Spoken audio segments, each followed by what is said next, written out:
Hello, welcome to your latest update from the Met Office. There's an awful lot going on. Even in the next 24 hours, there'll be some thick fog, some frost, possibility of a bit of ice. But the biggest concern is with the rainfall across some parts of northern England and North Wales. There are yellow warnings in force and an amber warning in force through the rest of today until 3 o'clock in the morning. The potential for flooding, certainly some travel disruption is expected. Here's the bigger picture. You can see this line of rain extending up from the southeast through parts of Lincolnshire, now kind of grinding to a halt over northern England and North Wales. It's also been very wet across Northern Ireland, and it's quite a soggy morning in Scotland. It is turning a little bit drier and brighter here.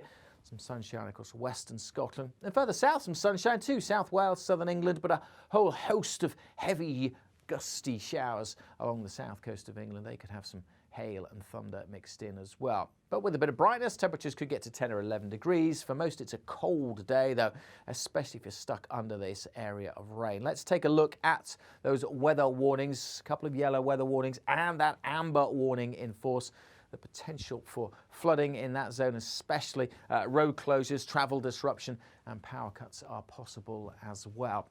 For the very latest on the Met Office weather warnings, see our app or our website. But in the yellow areas, 30 to 40 millimetres of rain. In that amber area, 60, 80 millimetres of rain, maybe 100 millimetres of rain falling over the hills. That wet weather continues well into the evening as well. Let's just pause it there for the evening rush hour, because across the south still some gusty showers, that zone of rain. A few showers across Scotland and Northern Ireland, but here actually with clearing skies it's going to be quite a cold night, especially in western Scotland. The rain will slowly start to ease a little bit overnight across parts of northern England, just edging a bit further south, parts of Lincolnshire and more into the North Midlands. A brisk breeze continuing to blow in off the North Sea. That'll keep the temperatures up across that east coast of England, but across Scotland, well down below freezing through some sheltered glens, maybe -5 or -6. And across the Midlands, parts of eastern England, well, here it could turn quite foggy through the night as well. So that's a concern perhaps for the morning rush hour.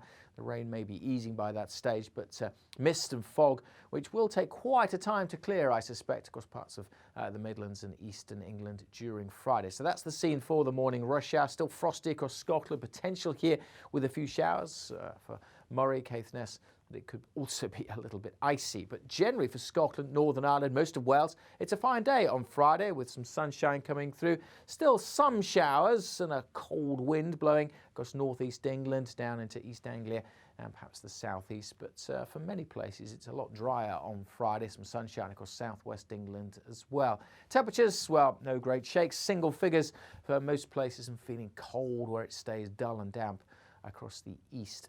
That rain continuing to fizzle out on Friday evening. For many, it'll be a fine Friday evening, dry and clear, but look at that frost returning pretty quickly across Scotland, and it will be pushing further south. It's going to be a cold night on Friday night. And look at this, another band of rain threatening to push in as we go into the weekends. That will bring more rain, more heavy rain in places, and hitting that cold air, the potential for some hill snow in places on Saturday as well. Sunday, certainly for many, looks a little bit drier again. As I said, there is plenty going on. Make sure you stay up to date. Make sure you stay weather aware. The latest warnings are on the Met Office website or by downloading the Met Office app.